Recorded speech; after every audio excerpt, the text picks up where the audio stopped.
and welcome into Talking FCB, and welcome back here to the channel, guys. And it's very much so an upbeat news round of today with some really good news to bring you. That's nice to say. And of course, we are going to be talking a lot more about yesterday's game, the way it unfolded, and of course the aftermath, what's been said in the Spanish media, and of course by the players themselves. It's all coming up. Let's be happy. Come on. Let's do this. And I want to kick you off with that fantastic news straight away. I'm not going to keep you waiting. Let's get into it. Messi is back. Messi back in training this morning with the full group in the full training session. This morning, it was a recovery for the guys that played yesterday. Of course, they were in training for a recovery session. Messi, though, was training there with the full group, as you would do if you're fully recovered. And that's fantastic news. It's really, really good news there to see Messi back with the team. And of course, now, looking at that game against Dortmund, that's the big question.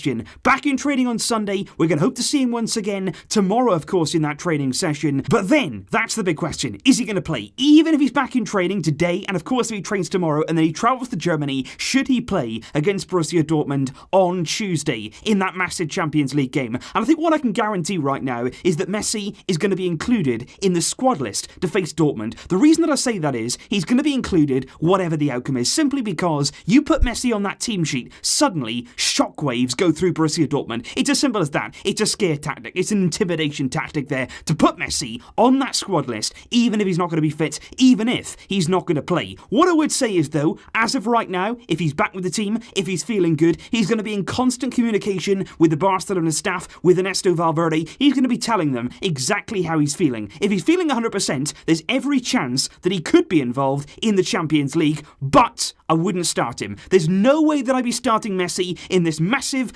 game that it is, yes, but you've got to remember, no pre-season. Messi has not had a second of action right throughout pre-season. He's not played yet this season, and of course, his last game came back at the start of July. The 3rd of July was Messi's last game out there on the field. He needs more time to get back into it before he's starting a game in the Champions League. That would be a big step, and potentially, you don't want to rush him back into things. If you want to bring him off the bench, that could work. If you want to leave him on the bench for the full game, maybe, if he's not quite there. But what we know is, Messi is back. That's fantastic news, and his return is getting ever closer. Some more good news, though, from this morning's training session was the fact that Ousmane Dembele also appeared in that recovery session. He wasn't actually involved for the duration of it. He didn't take part in the full entire session, but what he did do was come back there and play some part in that training session this morning, and that's really good news. That just shows there that Dembele is starting now to step up that recovery. He's come out of the gym, he's started working alone, he's gone through that process. Now he's being integrated back with the group, and it shouldn't be all that long before we're talking about Dembele returning to the team, returning to action, but I don't think it'll be this week. I don't think it's going to be this week to come, not against Dortmund, not at the weekend there against Granada. I think the first game that you're looking at there is next midweek. Next Tuesday against Villarreal at the Camp Nou. That could be a potential game there where Dembele is eased back into things, but if not that game, you're looking there a week on Saturday away at Getafe. That's what I would look at there for Dembele, but really good to see him back. Messi back with a full session, Messi back with the teammates, and Dembele, he's on his way too.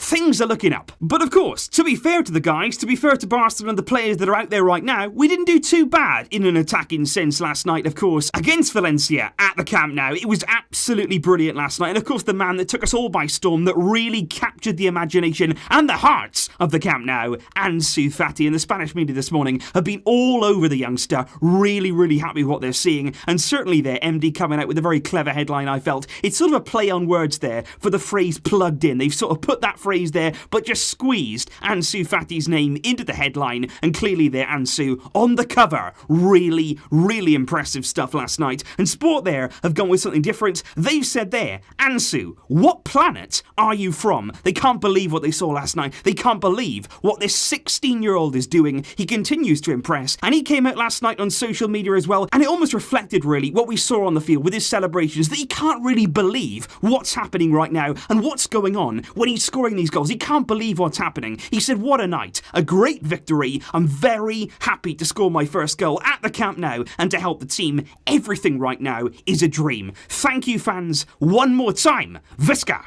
Barca. So happy there. Ansu Fati really on top of the world. And I want to look here at some individual stats here from the game last night. And this one in particular, 3 out of 5 take-ons last night completed by Ansu Fati, which was the most there attempted by any player and also the most completed by any player. 3 take-ons there, which were really nicely executed. But I actually want to talk there, not about the amount of take-ons, not the fact that he was trying a lot of dribbles, and that's good. That shows confidence. That shows that he believes in himself, that he can be out there and he can be on the same park as some of these guys. But it's also, look at where he's doing it. Look at where he's doing his best work, and that's really important for me. These aren't just dribbles for the camera. They're not just dribbles for the sake of it, just because he can, just because he wants to. These are dribbles that are meant to achieve something, that's out there, that's direct, that's close to the goal. You know there that if you're completing dribbles, if you're going around your man inside the area, you've got a great chance of A, scoring, or B, creating a goal. Just like we saw last night, Ansu Fati doing his best work as close to the goal as possible, and that's all that you can ask for from your winger. He did everything right last night. He was so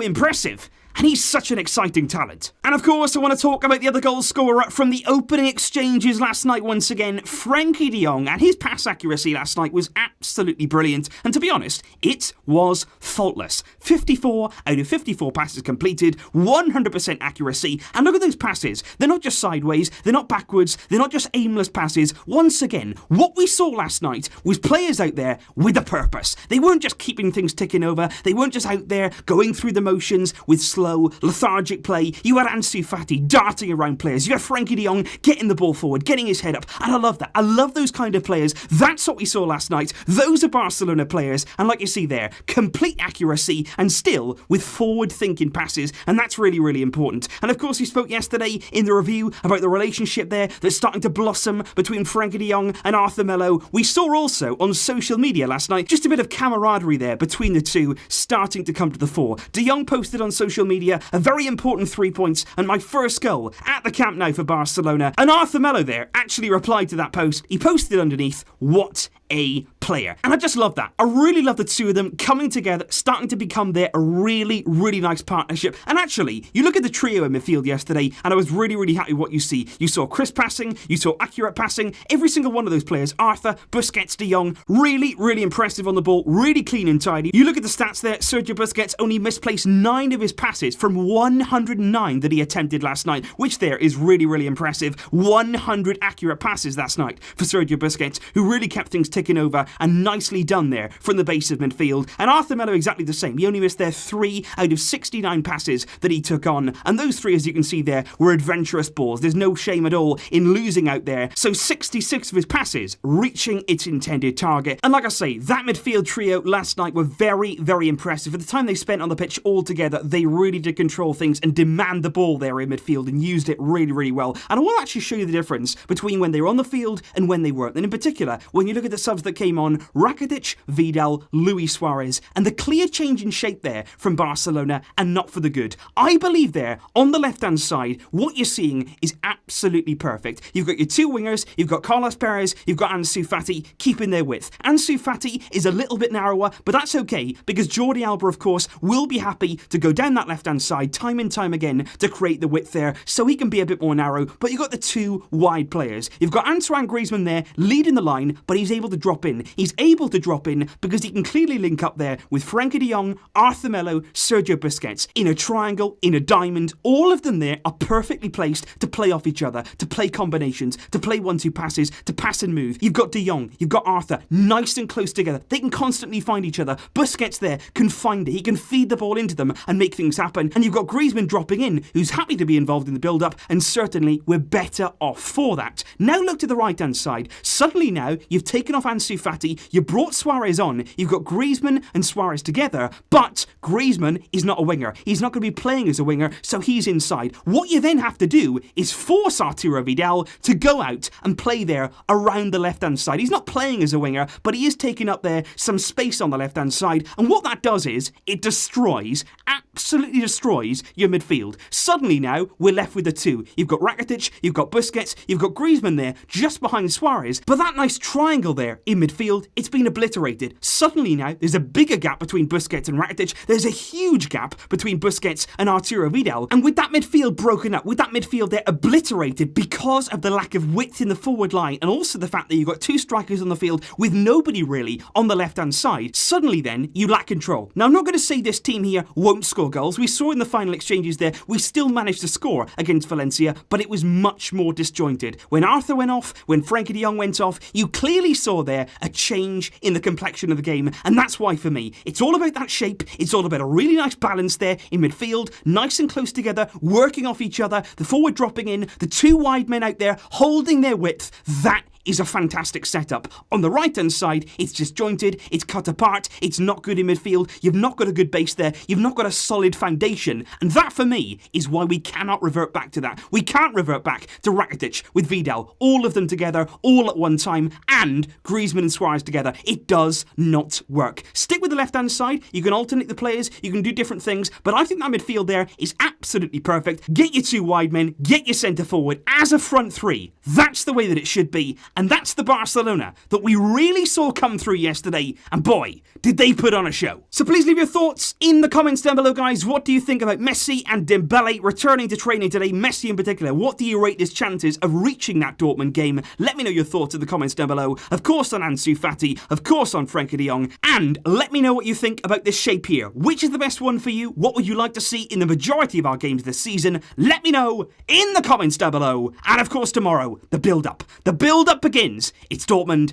against Barcelona, and I can't wait. I'll see you then, guys, but until next time, as always, Vesca El Barça.